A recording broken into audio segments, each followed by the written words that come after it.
जय हिंद साथियों, आप सभी का स्वागत है समर्पण संस्थान नौहर के यूट्यूब चैनल पर। आज की क्लास में हम स्टैटिक जीके का एक टॉपिक लेकर के आए, भारत के विभाग और उनके मुख्यालय। देखो, डिपार्टमेंट पढ़ते हैं, उनके हेड ऑफिस पढ़ते हैं, महत्वपूर्ण टॉपिक रहते हैं। जो साथी रेलवे की तैयारी कर रहे हैं और एसएससी की तैयारी कर रहे हैं, उनके लिए ये मोस्ट इम्पोर्टेंट टॉपिक रहेगा। बाकी अन्य कंपटीशन की तैयारी करे साथी भी जरूर पढ़ के जाइए। अभी पीछे राजस्थान का सीईटी के पेपर में यहाँ से सवाल देखने को मिले हैं। महत्वपूर्ण टॉपिक रहता है। हम आज की क्लास में स्टार्ट करते हैं। सबसे पहले हम पढ़ते हैं आरबीआई के बारे में। सबसे पहले हम भारत का डिपार्टमेंट लेकर के आते हैं, RBI, reserve bank of India. इसके बारे में पढ़ते हैं। देखो, तो रिजर्व बैंक ऑफ इंडिया का हेड ऑफिस पूछ लिया जाए तो है मुंबई में।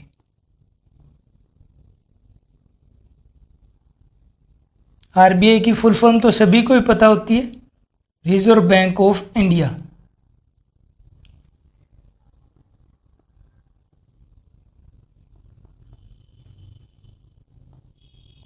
हेड ऑफिस है इसका मुंबई में। अच्छा क्वेश्चन बनकर के आता है कि पहले हेड ऑफिस कहाँ था, तो ध्यान रखना पहले था कोलकाता में। आरबीआई का हेड ऑफिस जब स्टार्ट किया गया तब इसका हेड ऑफिस था कोलकाता में। अभी वर्तमान में आरबीआई का हेड ऑफिस कहाँ पर है, मुंबई में। स्थापना पूछी जा सकती है पेपर में कि आरबीआई की स्थापना कब की गई, तो आरबीआई की स्थापना की गई थी 1 अप्रैल 1935 को। 1 अप्रैल 1935 को आरबीआई की स्थापना की गई थी। पूछा जा सकता है किस समिति या किस आयोग की सिफारिश से की गई, तो याद रखना सिफारिश पूछा जाता है पेपर में। रेलवे के पेपर में पूछा हुआ है कि आरबीआई की स्थापना किस आयोग की सिफारिश पर की गई, तो हिल्टन यंग आयोग की। हिल्टन यंग आयोग, हिल्टन यंग आयोग की सिफारिश पर आरबीआई की स्थापना की गई थी। और पूछा जा सकता है कि आरबीआई की सबसे ऊंची पोस्ट बताओ, तो सबसे ऊंची पोस्ट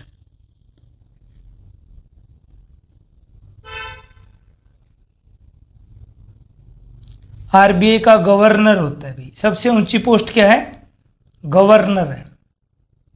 पूछा जा सकता है गवर्नर का कार्यकाल बताओ, तो याद रखना कार्यकाल है 3 वर्ष। बढ़ा दिया जाता है कार्यकाल, वो अलग बात होती है, वरना इनका कार्यकाल रहता है 3 वर्ष का। तो हमने पढ़ा आरबीआई की फुल फॉर्म है reserve bank of India. Head office है अभी वर्तमान में मुंबई। सबसे पहले जब आरबीआई बना तो इसका हेड ऑफिस था कोलकाता में। स्थापना कब की गई आरबीआई की, तो याद रखिए 1 अप्रैल, ये याद रखो 1 अप्रैल मजाक किया गया था, 1935 में ही क्या कर दी, स्थापना कर दी। सिफारिश किसने की, खुद बताओ। कि कोई जवान बंदों ने थे, उन्होंने राय दी कि भाई एक आरबीआई होना चाहिए, एक बैंकों का बैंक होना चाहिए, तो हिल्टन यंग आयोग। तो ये याद रखना, यंग का मतलब जवान ने एक राय दी, तो सिफारिश किसने की, हिल्टन यंग आयोग ने। सबसे ऊंची पोस्ट होती है आरबीआई में गवर्नर की। गवर्नर का कार्यकाल रहता है 3 वर्ष का। पेपर में आ जाता है कि प्रथम गवर्नर बताओ, तो ध्यान रखिए आरबीआई का प्रथम गवर्नर। थोड़ा देख करके सवाल को अच्छे से पढ़ना है। प्रथम गवर्नर पूछा है। देखो, भारतीय गवर्नर पूछे तो अलग है और आरबीआई का गवर्नर पूछे तो अलग उत्तर होता है। तो आरबीआई का प्रथम गवर्नर था ओसबोर्न स्मिथ। ओसबोर्न स्मिथ थे। आरबीआई के प्रथम गवर्नर कौन थे, ओसबोर्न स्मिथ थे। दूसरे का भी नाम पूछ लिया जाता है, तो दूसरा गवर्नर लिख लेना। दूसरा governor sir James Taylor. Sir James Taylor थे। आरबीआई के पहले थे तो थे ओसबोर्न स्मिथ, दूसरे गवर्नर थे James Taylor, sir James Taylor. और तीसरा गवर्नर आपके लिए मोस्ट इंपॉर्टेंट रहता है, पक्का सवाल पूछा जाता है, ध्यान रखना। आरबीआई का प्रथम गवर्नर थे वो थे ओसबोर्न स्मिथ, और तीसरा गवर्नर जो था ये प्रथम भारतीय गवर्नर पूछ ले तो ये तीसरा गवर्नर प्रथम भारतीय था। स्टार्टिंग के 2 भारतीय नहीं थे, भारतीय व्यक्ति नहीं थे। तो तीसरा गवर्नर है जिनका नाम है सीडी देशमुख। सीडी देशमुख ये भारत के तीसरे आरबीआई गवर्नर है। और पूछ लिया जाए भारतीय में, तो प्रथम भारतीय जो आरबीआई के गवर्नर बने वो है सीडी देशमुख। तो ये तीनों ही चीज़ें अपने लिए इंपॉर्टेंट रहेगी। प्रथम गवर्नर है ओसबोर्न स्मिथ, प्रथम भारतीय गवर्नर है सीडी देशमुख, दूसरा गवर्नर है सर जेम्स टेलर, और सीडी देशमुख का वैसे गवर्नर में पद पूछा जाए तो तीसरे नंबर के गवर्नर थे और प्रथम भारतीय थे, ये ध्यान रखना। अब इसके बाद में गवर्नर की बात करें तो पूछा जा सकता है कि वर्तमान में गवर्नर कौन है। वर्तमान में गवर्नर है शक्तिकांत दास। शक्तिकांत दास। देखिए जब भी आप पढ़ो तो इनको करंट जो आपका ये स्टैटिक जीके ओल्ड नहीं होगा, बस इनके वर्तमान के गवर्नर है इसको चेक करके जाना। जब भी आपका एग्जाम हो कहीं शक्तिकांत दास को हटा करके दूसरे को ना बना दिया जाए, तो ये आप लोग एग्जाम से पहले पढ़ लेना। अभी वर्तमान में कौन है, 2024 चल रहा है, इसमें है शक्तिकांत दास। ये 25वें थे, इनकी नियुक्ति की गई थी, वो तारीख लिख लेना भाई, 12 दिसंबर 2018 से। इनका कार्यकाल बढ़ाया हुआ है, तो 12 दिसंबर 2018 से अभी वर्तमान में आरबीआई के गवर्नर कौन चल रहे हैं, शक्तिकांत दास चल रहे हैं। इनसे पहले पूछ ले कि 24वें नंबर के कौन थे, कभी पूछ ही लिया जाए तो 24वें नंबर के थे उर्जित पटेल। उर्जित पटेल थे। सबसे पहले हमने पढ़ा आरबीआई की full form reserve bank of India, head office है मुंबई में, पहले था कोलकाता में। स्थापना कब की गई, 1 अप्रैल 1935। किसकी सिफारिश पर, हिल्टन यंग आयोग पर। सबसे ऊंची पोस्ट गवर्नर की, कार्यकाल 3 वर्ष। प्रथम गवर्नर ओसबोर्न स्मिथ, दूसरे गवर्नर सर जेम्स टेलर, तीसरे governor CD Deshmukh. CD Deshmukh प्रथम भारतीय आरबीआई गवर्नर रहे हैं, ठीक है। वर्तमान में गवर्नर है शक्तिकांत दास, जो कि 25वें नंबर के आरबीआई गवर्नर है। इससे पहले थे 24वें नंबर पर उर्जित पटेल। तो याद रखिए, पेपर में पूछ लिया जाए कि बैंकों का बैंक किसको कहा जाता है, तो आरबीआई को कहा जाता है। तो कई बार कह दिया जाता है कि आरबीआई के काम बताओ, तो मैं कार्य बता देता हूं कि आरबीआई के क्या कार्य है भाई। एक याद रखना, आरबीआई का कार्य ये बैंकों का बैंक है। सभी बैंकों के ऊपर सबसे बड़ा बैंक कौन है, आरबीआई है भी, बैंकों का बैंक। फिर याद रखना, मौद्रिक नीति का नियंत्रण करता है। आरबीआई क्या करता है, मौद्रिक नीति का नियंत्रण करता है। मौद्रिक नीति का नियंत्रण। जो साथी तैयारी कर रहे हैं अच्छे से नोट्स बना लेना। कमेंट बॉक्स में जरूर कमेंट कीजिए वीडियो कैसे लग रहे हैं। अगर वीडियो पसंद आते हैं तो लाइक जरूर कीजिए और ज़्यादा से ज़्यादा दोस्तों को सब्सक्राइब करना भाई।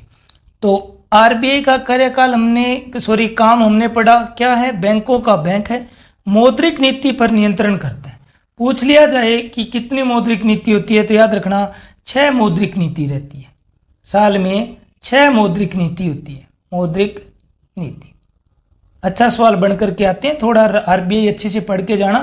अभी पेपर में काफ़ी क्वेश्चन पूछे जा रहे हैं आरबीआई से और नीति आयोग से। आरबीआई का फिर एक काम है, ये सरकार का बैंक है भाई। तीसरी बात पढ़ लेते हैं कि सरकार का बैंक है। आरबीआई क्या है, सरकार का बैंक। आरबीआई का काम है नए नोट छापना। नए नोट छापना,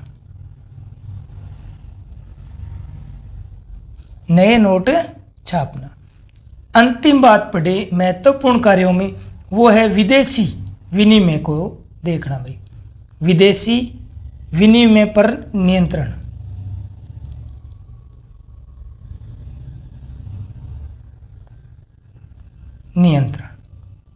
तो आरबीआई के 5 काम हमने महत्वपूर्ण 5 काम पढ़ लिए। बैंकों का बैंक है, मौद्रिक नीति का नियंत्रण करता है, 6 मौद्रिक नीतियां होती है, सरकार का बैंक है, नए नोट आरबीआई छापता है, विदेशी विनिमय पर नियंत्रण करता है।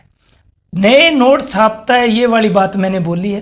तो एक महत्वपूर्ण बात हमेशा ध्यान रखना, वो है कि 1 रुपये का नोट, ध्यान रखना, आरबीआई नहीं छापता। 1 रुपये का नोट कौन छापता है पूछा जा सकता है, तो भारत सरकार। ध्यान रखना, 1 रुपये का नोट भारत सरकार छापती है। भारत सरकार या वित्त मंत्रालय बोल सकते हो छापता है। वित्त मंत्रालय। 1 रुपये का नोट कौन छापता है? पुराने पेपरों में ये भी महत्वपूर्ण क्वेश्चन बन जाता था। 1 रुपये के नोट पर किसके साइन होते हैं? 1 रुपये का नोट कौन छापता है ना? तो ध्यान रखना, 1 रुपये का नोट भारत सरकार या वित्त मंत्रालय छापती है। और 1 रुपये के नोट पर याद रखिए, 1 रुपये के नोट पर साइन होते हैं वित्त सचिव के। 1 रुपये के नोट पर, बाकी सभी करेंसी पर आरबीआई गवर्नर के साइन होते हैं, बट 1 रुपये के नोट पर याद रखना वित्त सचिव के हस्ताक्षर होते हैं। वित्त सचिव के हस्ताक्षर होते हैं। किसके साइन होते हैं भाई? वित्त सचिव के। 1 रुपये के बाद में जो भी आपके नोट है उनके ऊपर किसके साइन होते हैं? आरबीआई गवर्नर के साइन होते हैं। और अभी 1 रुपये के नोट कौन छापती है? भारत सरकार। 1 रुपये को छोड़कर बाकी सारे की सारी करेंसी कौन छाप रही है? आपकी आरबीआई छाप रही है भाई। 1 रुपये के नोट पर वित्त सचिव के साइन होते हैं। और पूछा जा सकता है कि वर्तमान में, मोस्ट इंपॉर्टेंट रहेगा, अभी बने हैं तो वर्तमान में वित्त सचिव पूछ सकता है। वित्त सचिव, बार बार कहूंगा जब भी पेपर पढ़ के जाओ तो इनको अपडेट कर लेना भाई। वित्त सचिव चेंज नहीं हो जाए। अभी वित्त सचिव है वो है तुहिनकांत पांडे। तुहिनकांत पांडे।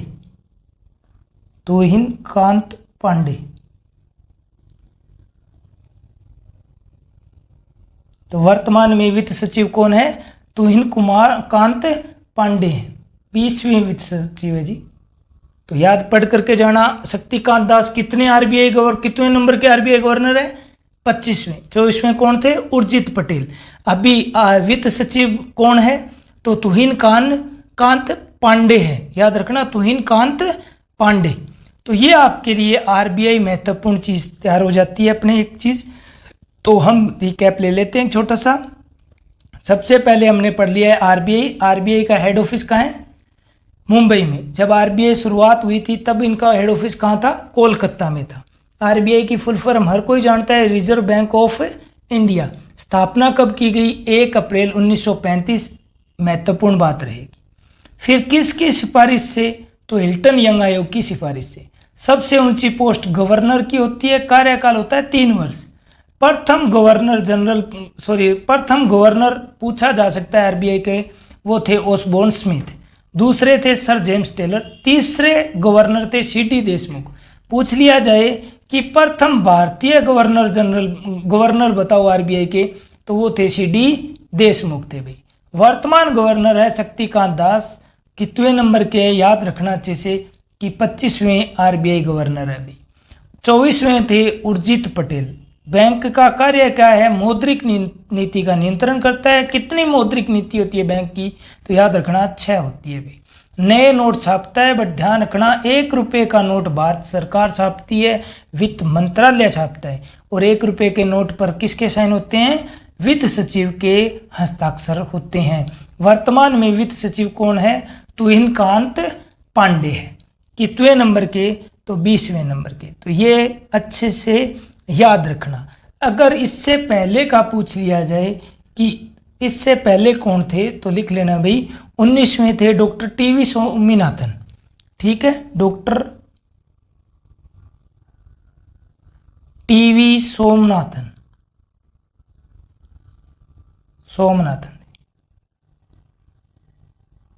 अभी 20वें याद करके जाना, तुहिनकांत पांडे। 19वें थे डॉक्टर टीवी सोमनाथन। भारत की पहली महिला वित्त सचिव पूछा जा सकता है। यहाँ पर अंतिम बात पढ़ते हैं इस टॉपिक की, मतलब पहले डिपार्टमेंट की। आगे और डिपार्टमेंट पढ़ेंगे, कोशिश करते हैं ज़्यादा से ज़्यादा कवर हो। इसके पार्ट में चलेगा वीडियो। हमारे पास कम से कम महत्वपूर्ण 20 डिपार्टमेंट से 30 डिपार्टमेंट हमको पढ़नी है जिनसे क्वेश्चन पूछे जाते हैं। ठीक है, तो पढ़ते हैं अंतिम बात आरबीआई के लिए महत्वपूर्ण, वो है भारत की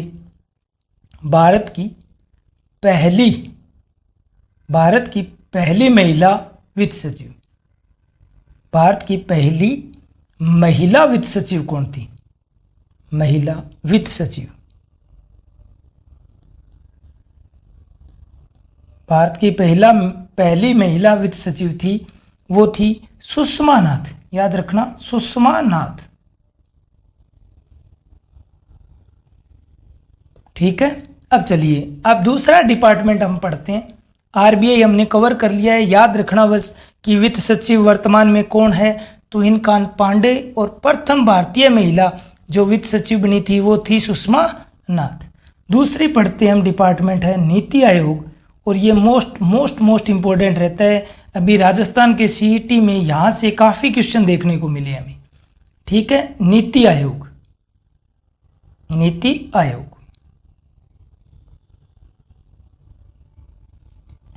इस बार पेपर में पक्का किसी न किसी शिफ्ट में पक्का इसकी फुल फॉर्म पूछेंगे। मैं लिख के दे रहा हूँ, पक्का इसकी फुल फॉर्म जरूर पूछी जाएगी। नीति आयोग की मोस्ट इंपॉर्टेंट रहेगी, ध्यान रखना। नीति आयोग की फुल फॉर्म लिख लीजिए, नेशनल इंस्टीट्यूशन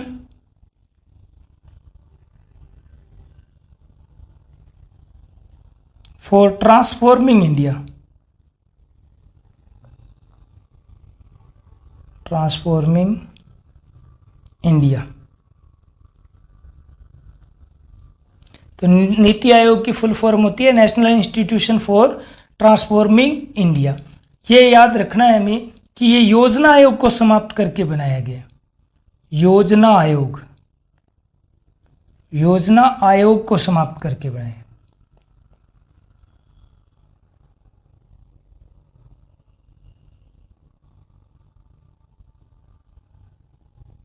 नीति आयोग किस आयोग को समाप्त करके बनाया है? योजना आयोग को। तो याद रखिए, नीति आयोग और योजना आयोग दोनों के अध्यक्ष प्रधानमंत्री होता है। तो योजना आयोग नेहरू जी के समय में स्टार्ट हुआ था। तो प्रथम योजना आयोग के अध्यक्ष पूछ लिया जाए, या प्रथम अध्यक्ष बताओ योजना आयोग के, तो नेहरू जी थे।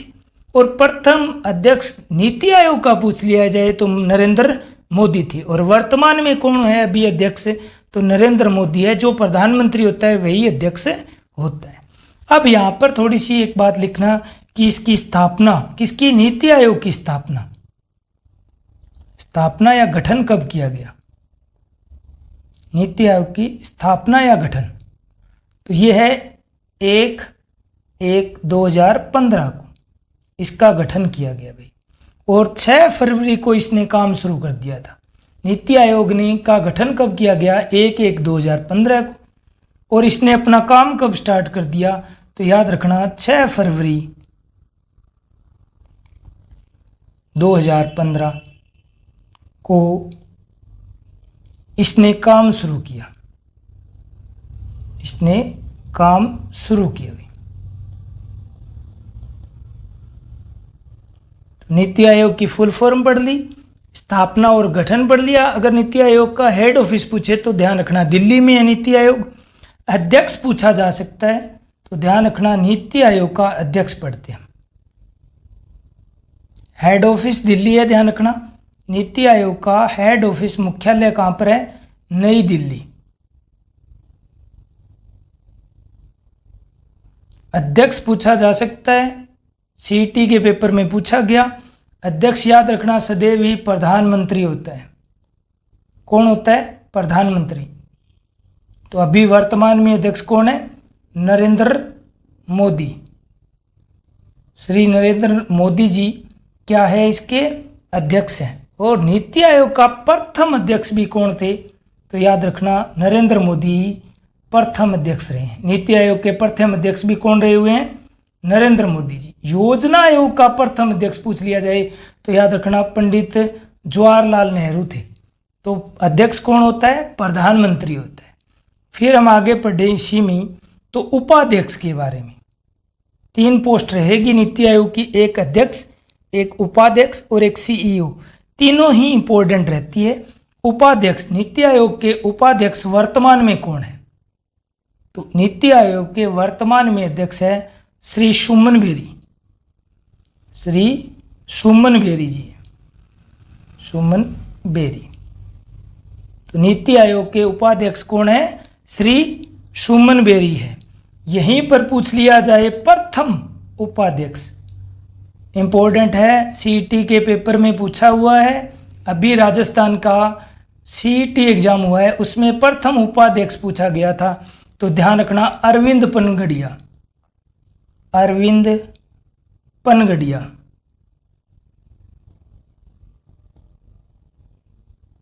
नीति आयोग के प्रथम उपाध्यक्ष थे। सीईओ कौन है भी वर्तमान में? नीति आयोग के सीईओ, नीति आयोग के सीईओ है बीवीआर सुब्रमण्यम, बीवीआर सुब्रमण्यम क्या है भी? सीईओ है। ध्यान रखना पूछा जा सकता है प्रथम सीईओ, नीति आयोग के प्रथम सीईओ कौन थे? तो याद रखना कौन थे? सिंधु श्री खुल्लर, सिंधु श्री खुल्लर थे।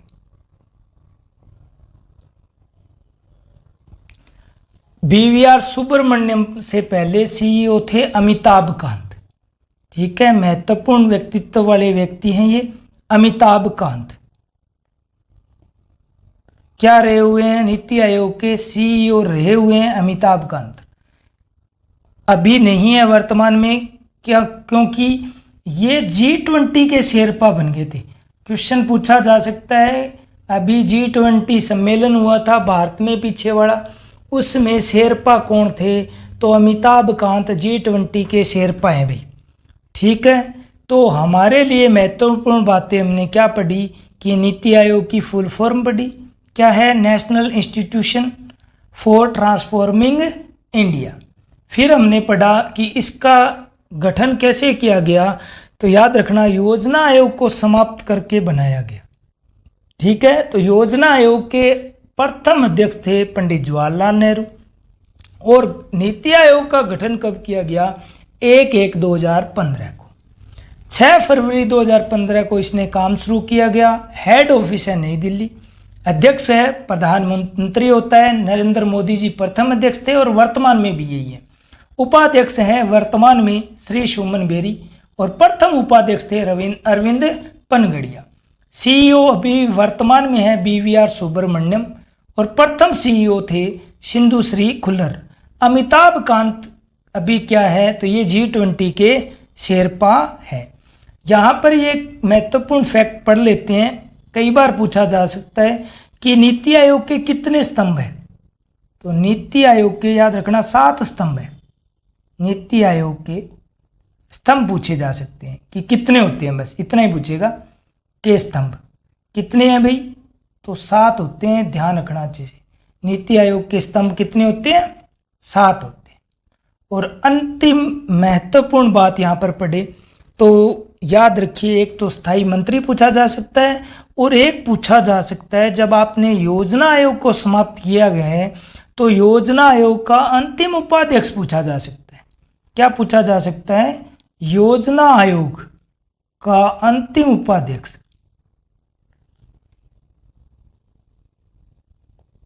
अंतिम उपाध्यक्ष। नीति आयोग का प्रथम उपाध्यक्ष हमने पढ़ लिया था, कौन थे? अरविंद पनगड़िया जी। तो योजना आयोग के अंतिम कौन थे वो पढ़े तो याद रखना मोंटेक्सी हैं, अहलूवालिया थे। मोंटेक्सी हैं, अहलूवालिया। ये योजना आयोग के अंतिम उपाध्यक्ष थे। ठीक है, तो नीति आयोग के बारे में हमने इतनी महत्वपूर्ण बातें पढ़ ली। अब हम आगे बढ़ते हैं नए विभाग डिपार्टमेंट की तरफ। अगला डिपार्टमेंट हमारा तीसरे नंबर का रहता है, वो है आपका एडा।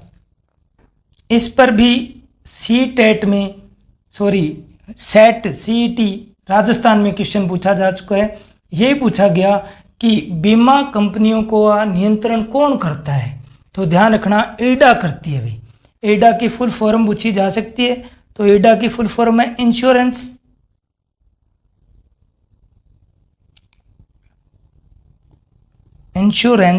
रेगुलेटरी।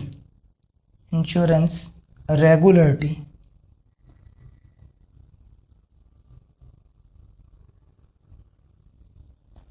रेगुलेटरी डेवलपमेंट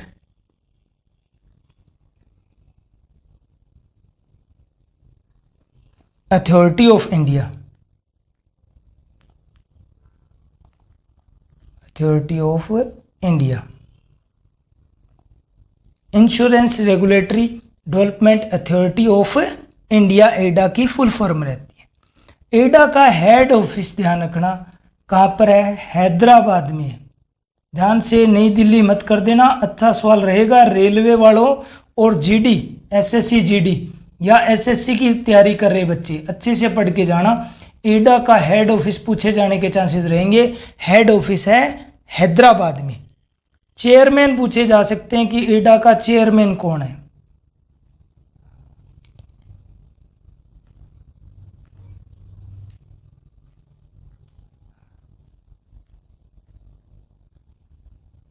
एडा के चेयरमैन है, ध्यान रखना, देवाशीष पांडा।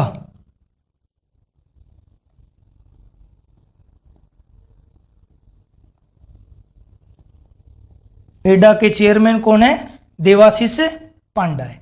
हेड ऑफिस कहां पर है, हमने पढ़ लिया हैदराबाद में। तो एडा का कार्य क्या है भाई, जैसे आरबीआई का कार्य है कि ये बैंकों का बैंक है या सरकारी बैंक है या सभी बैंकों के ऊपर नियंत्रण कौन रखता है, आरबीआई रखता है। ऐसे ही जीवन बीमा, जीवन बीमा के क्षेत्र में भारत की गवर्नमेंट संस्था बताओ तो एलआईसी है, ध्यान रखना एलआईसी। और एक होता है साधारण बीमा। साधारण बीमा जैसे आपके वाहन का बीमा हो गया, पशु बीमा हो गया, ये साधारण बीमा में काउंट होते हैं। जीवन जो आपकी लाइफ इंश्योरेंस पॉलिसी लेकर आता है वो एलआईसी लेके आता है जीवन बीमा। और साधारण बीमा इन कंपनियों पर नियंत्रण करता है। इसका कार्य यही है कि बीमा कंपनियों पर नियंत्रण करता है, बीमा कंपनियों पर नियंत्रण करता है।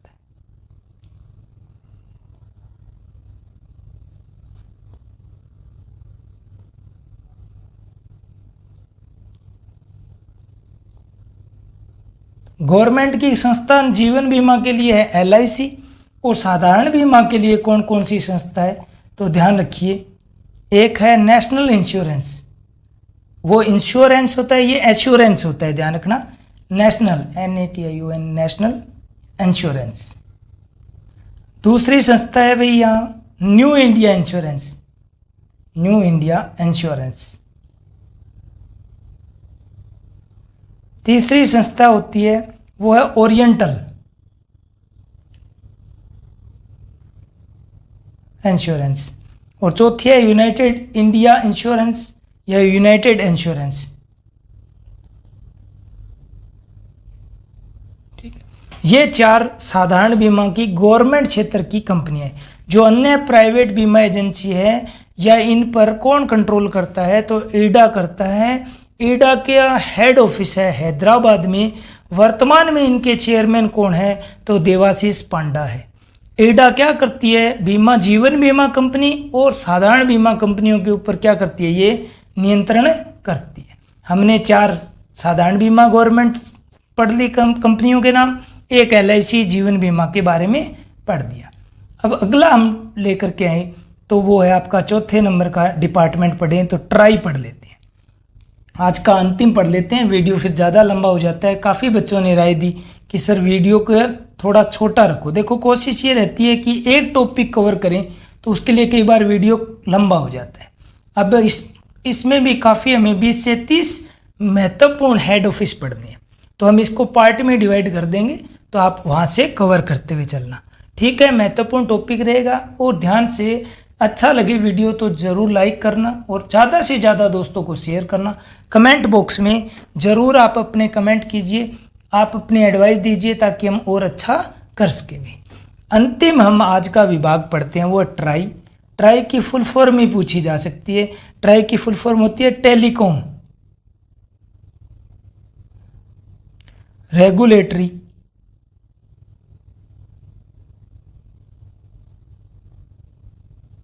Authority of India.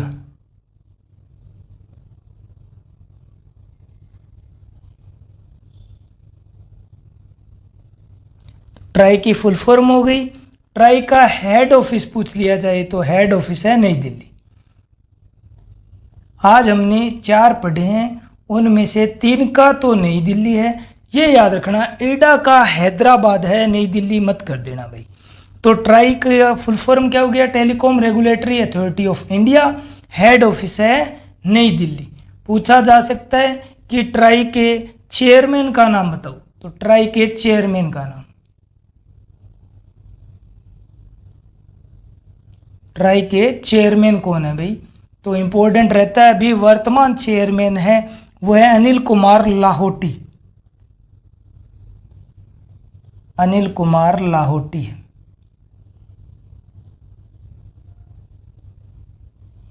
तो चेयरमैन कौन है? अनिल कुमार लाहोटी।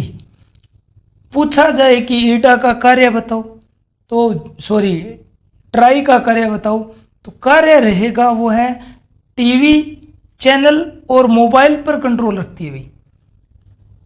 टीवी चैनल और मोबाइल पर या मोबाइल कंपनियों पर क्या करती है? अपनी पकड़ रखती है, इन पर नियंत्रण करती है। देखो पहले क्या होता था कि टीवी चैनल पर ऐड आते थे, काफ़ी लंबे लंबे चलते, फिर ट्राई ने इनको एक बाउंडेशन दी कि आप बताइए इतने समय के बाद में आएंगे और ऊपर टाइमर चलना चाहिए। तो आप देख लेना ऐड पर ऊपर टाइमर आता है कि 2 मिनट बाद में आपकी मूवी आ जाएगी। तो कुछ ऐसे सुझाव या इनके ऊपर जो कंट्रोल कर रही है वो कौन कर रही है? ट्राई कर रही है। ऐसे ही जियो आई तो इसने शुरुआत में सभी सेवाएं फ्री की, फिर ट्राई ने इसको कंट्रोल में लिया और कंट्रोल में लेने के बाद में कुछ एक टाइम पीरियड होता है जहां तक आप अपनी मार्केटिंग कर सकते हो, उसके बाद में आप फ्री नहीं दे सकते। तो इन पर कंट्रोल करके इनका नियंत्रण किया गया और अभी जो मोबाइल कंपनियां हैं वो ट्राई के अंडर काम करती है, इसके अकॉर्डिंग चलते हैं नियम भाई। तो अभी वर्तमान में चेयरमैन कौन है? अनिल कुमार लाहोटी है। कार्य क्या है? टीवी चैनल और मोबाइल कंपनियों को कंट्रोल में करना या नियंत्रण करना, नियंत्रण।